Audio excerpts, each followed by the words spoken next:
Obviously, extremely happy for our guys. Just, I think coming out of the break or finishing up finals and having more time to practice, that I saw some signs of improvement, and they did a good job of carrying that improvement over to the game, and by and large, for the most part, did some really good things that we'll build upon and grow from, and obviously learn from areas that we need to continue to get better at. But happy to be able to get some guys some experience, specifically McGrory. I think that's important as we go forward, knowing our backcourt situation.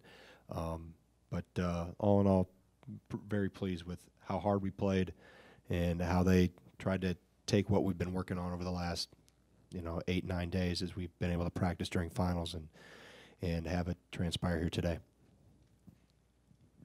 Jeff. Greg, I think one of the things you mentioned the other day when you talked about practice time was especially improving on the defensive end. What did you see? I know they haven't been shooting it well, Green Bay, but what did you see defensively from your guys today? Well, I thought we were better in transition to begin with. I thought we were better on the ball in terms of stopping dribble penetration. I think our technique has gotten better. Our recognition of when to help and when not to help has gotten better.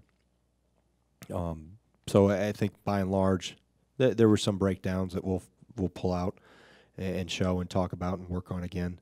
But I thought we were better positionally. We've worked a lot on footwork and closeouts and all those things. So, but I thought to begin with, especially specifically against them, we knew transition-wise we were going to have to get guys back, and I thought by and large we did a pretty good job of that.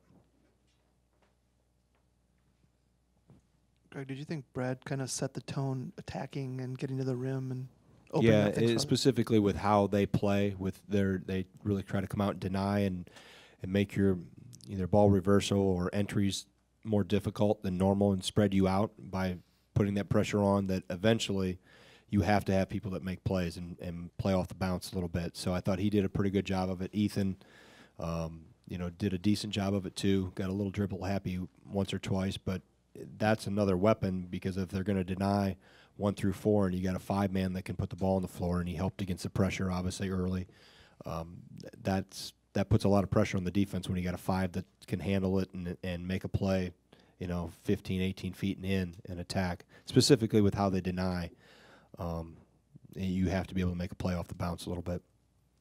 Greg, what kind of a difference does Iverson make on this team? Forget about his 5-for-5 shooting when he's active on both ends of the court. Well, he's a terrific athlete, so just him active with his athleticism is a bonus. He's on the glass. He's defensively. He covers up for mistakes, not only maybe sometimes his own, but also for others. So I thought when he's active, obviously that just allows him to showcase his physical talents that much more. Greg, Brad's kind of got a fearlessness to him that reminds me of like a Showalter or a Gasser. What does he need to do to get his defense up to the level of those two players? He's shown a knack for the offensive side of things, but how is he coming along in terms of his defense? I'm not sure if do we chart career charges, Patrick? Started like the last 2 years. Okay. Well, he might. I don't know what the leader is, who the leader is.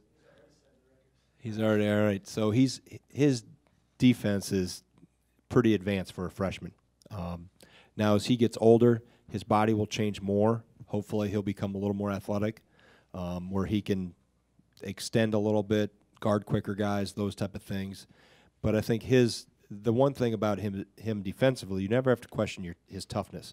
And when you have a kid that has that much toughness and that much heart, just like the two guys you mentioned, Shoei and Josh, that was the thing that those two guys weren't the most athletically gifted guys on the court at times, but in terms of understanding the game, reading angles, knowing when to take a charge and when not to, the willingness to put your body there and know you're going to get hit, not only in the front but also on your backside as you go to the floor. So it's obviously there's a skill set to it of being a good defender, but there's also a mindset.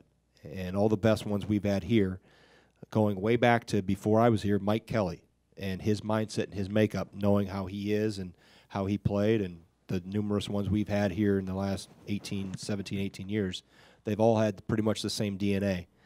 Tough-minded, have a big heart, are willing to give up their body for their team and from a standpoint of taking charges, and not everybody's always willing to do that.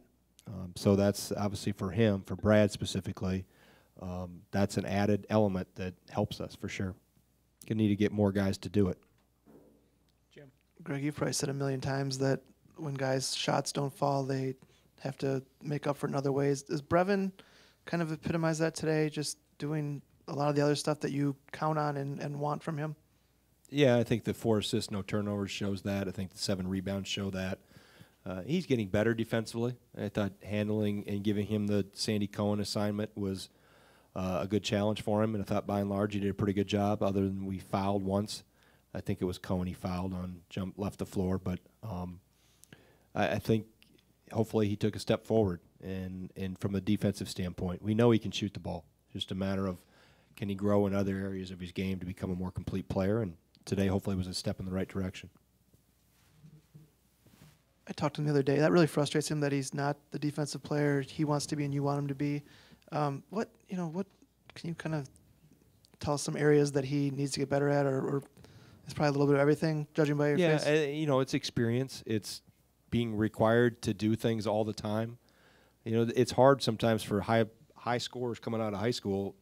Sometimes they get assigned the weakest offensive player because they can't foul out. They got to stay on the floor. So habits, technique, it's everything. Attention to detail, not losing focus, specifically you're away from the ball, and then obviously understanding some of the things, how you play angles and the things that Brad does in terms of setting up guys that are out of control and getting charges. It's being in a gap. When do I help? When do I not help? It's harder than you think it is because of all the pieces that go together, and the biggest thing is the repetition. Experience. The best defensive players we've had and the best defensive teams we've had here have been, by and large, the most experienced teams because they've had the reps. They figure out what works and also what won't work.